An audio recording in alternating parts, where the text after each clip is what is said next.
As with 2-5-1 progressions, secondary chords have their origins in tonal classical music.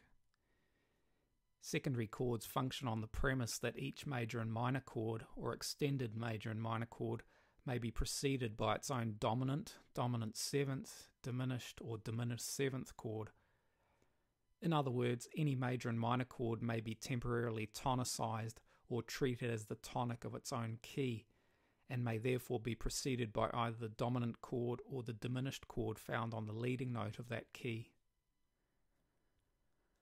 As with the intervallic distance between the root note of a diatonic dominant and diminished chord to the tonic chord of a key, the root note of a secondary dominant chord is a perfect fifth above the root note of the temporary tonic, and the root note of a secondary diminished chord is a semitone below the root note of the temporary tonic.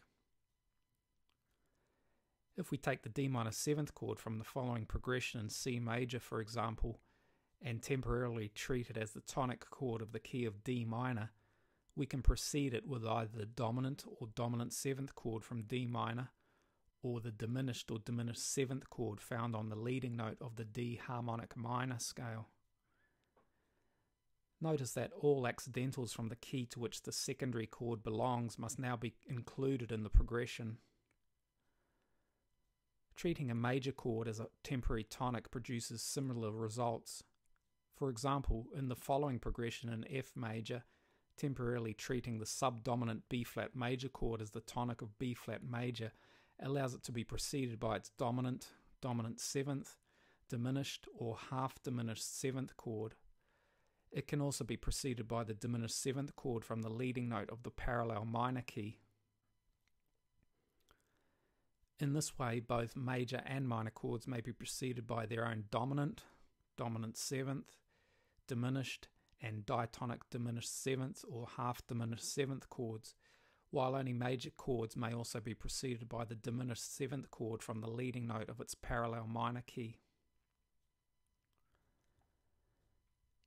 Any instance where a secondary dominant or dominant 7th chord is used, it may be preceded by its own supertonic chord, creating a secondary 2-5 progression. In this example, both the submediant E minor 7th and subdominant C major 7th chords are preceded by their supertonic 7th and dominant 7th chords. These secondary chords create 2-5-1 progressions in the keys of E minor and C major. Whenever secondary chords or progressions are encountered in a tune, it must be remembered that they only temporarily tonicize the chord they precede.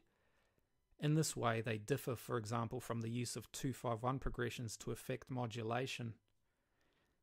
During modulation, typically the new key is established and the tune may remain there for an extended period, whereas secondary chords only briefly suggest the chord's own key, while remaining in the overall key of the tune.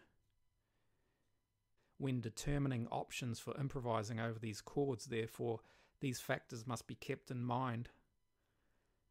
Typically, there are two approaches used for improvising over secondary chords or progressions.